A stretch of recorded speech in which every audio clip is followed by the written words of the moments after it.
Good morning dear students, welcome again. दोबारा हम लोग स्टार्ट करेंगे अब नया एक्सरसाइज ट्रिग्नोमेट्रिकल रेशियोज। तो ट्रिग्नोमेट्रिकल रेशियोज क्या होता है? ट्रिग्नो मतलब 3 एंगल्स और मेट्री मतलब मेजरमेंट करना। जब हम 3 एंगल्स को मेजर करते हैं तो उसको ट्रिग्नोमेट्री कहा जाता है। ट्रिग्नोमेट्रिकल रेशियोज इसलिए कहा जाता है कि साइड का रेशियो लिया जाता है। एंगल को फाइंड करने के लिए अगर साइड का रेशियो लिया जाए तो उसे ट्रिग्नोमेट्रिकल रेशियो कहा जाएगा। ट्रिग्नोमेट्री में हमेशा राइट एंगल ट्रायंगल की बात होती है। तो राइट एंगल ट्रायंगल होगा तो एक एंगल कितना डिग्री होगा? 90 डिग्री।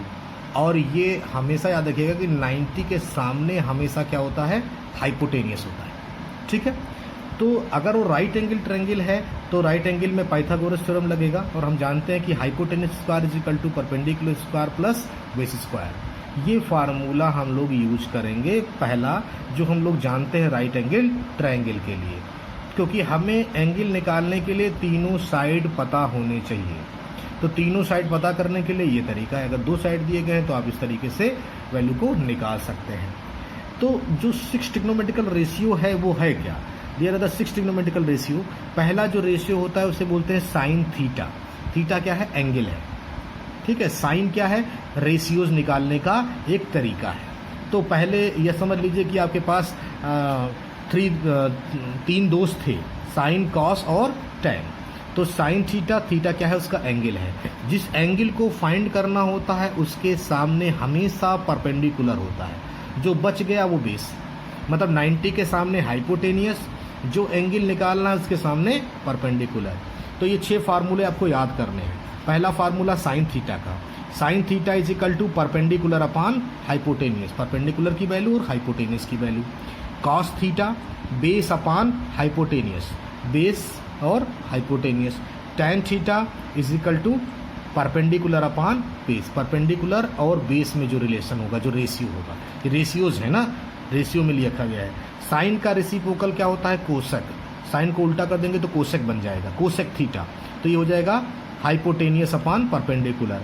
कॉस का रेसिप्रोकल होता है सेक, जिसे बोलते हैं सेक थीटा, जो एंगल निकालना है। सेक ए भी लिख सकते हैं।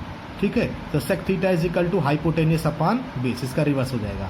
टैन का रिवर्स क्या होता है? कॉट। तो cot theta is equal to base upon perpendicular. ठीक है, तो हमने क्या क्या पढ़ा? Perpendicular upon hypotenuse, base upon hypotenuse और परपेंडिकुलर अपॉन बेस। तो इसको इस तरह से भी याद कर सकते हैं कि पीबीपी अपॉन एचएचबी, पाकिस्तान भूखा प्यासा, हिंदुस्तान हरा भरा। ठीक है, तो पाकिस्तान भूखा प्यासा, हिंदुस्तान हरा भरा। तो आप लिख लेंगे पीबीपी अपॉन एचएचबी। अब पहले वाले को रिवर्स करेंगे तो क्या हो जाएगा? साइन। दूसरे वाले को रिंग करेंगे तो बेस अपॉन हाइपोटेनियस कॉस। तीसरे वाले को करेंगे तो क्या हो जाएगा? टैन। इसी का उल्टा कर दें, हिंदुस्तान हरा भरा, पाकिस्तान भूखा प्यासा, तो क्या बन जाएगा? कोसेक, सेक और कॉट। कुछ लोग इस तरह से भी याद करते हैं, पंडित बद्री प्रसाद और हर हर भोले, इस तरीके से भी याद कर सकते हैं आपके पास। तो दोनों याद कर सकते हैं, दोनों में किसी मतलब फार्मूला ये याद होना चाहिए आपको, तभी क्वेश्चन आपसे लगेगा। क्या होता है कभी कभी, जैसे मान लिया जाए हम एक एग्जांपल ले लेते हैं। एग्जांपल में आपको ये वैल्यूज दी गई हैं, ये एंगल दिया गया और ये निकालना है आपके पास। देखिए यहाँ पर एंगल क्या बना हुआ है? बी का। अगर बी निकालना है तो बी के सामने परपेंडिकुलर होगा, तो मतलब परपेंडिकुलर कितना हो जाएगा? 3।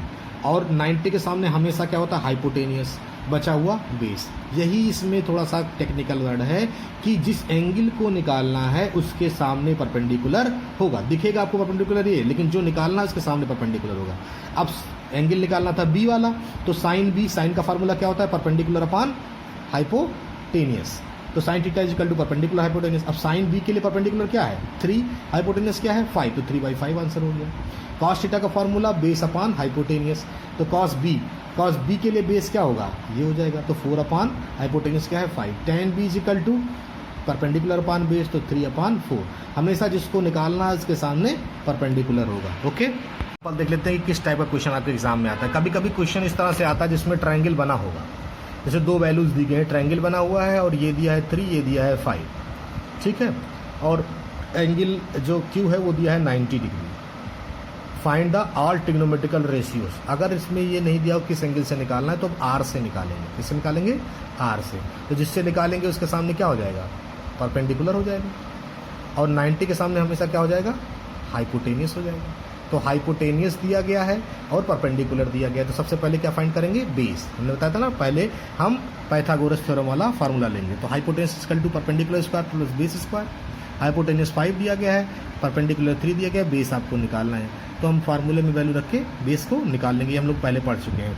तो इसमें आपके पास इसकी वैल्यू फाइंड हो जाएगी। अगर तीनों साइड फाइंड होगा तभी ट्रिग्नोमेट्रिकल रेशियो के 6 जो रेशियोज दिए गए उसको फार्मूला लगाएंगे। तो अगर हमें आर से एंगल निकालना था तो पहला आएगा साइन आर। साइन का फार्मूला क्या होता है, परपेंडिकुलर अपॉन हाइपोटेनियस। परपेंडिकुलर कितना हो गया 3, हाइपोटेनियस हो गया 5। सिर्फ वैल्यू सब्स्टिट्यूट कर देंगे बस। कॉस का फार्मूला होता है बेस अपॉन हाइपोटेनियस। तो बेस अपॉन हाइपोटेनियस, बेस हमने कितना निकाल लिया 4 और हाइपोटेनियस 5 दिया है। tan are perpendicular upon base, तो परपेंडिकुलर 3 हो गया, बेस हमने 4 निकाला, 3/4 हो गया। साइन का उल्टा क्या होता है, कोसेक। तो कोसेक को रिवर्स कर देंगे, 5/3 हो जाएगा। फिर कॉस का उल्टा क्या होता है, सेक। तो सेक को इसको रिवर्स कर देंगे, इसका उल्टा हो जाएगा।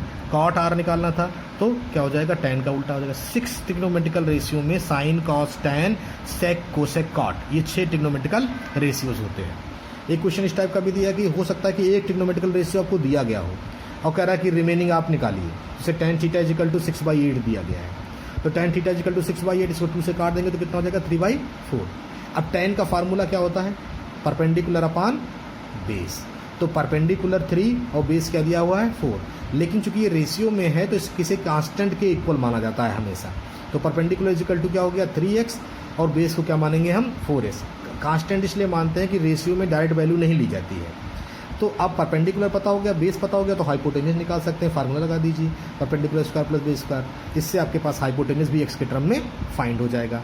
अब आपको ट्रिग्नोमेट्रिकल रेशियो निकालना है। पहला निकालना है साइन थीटा। साइन थीटा का फार्मूला होता है परपेंडिकुलर अपॉन हाइपोटेनियस।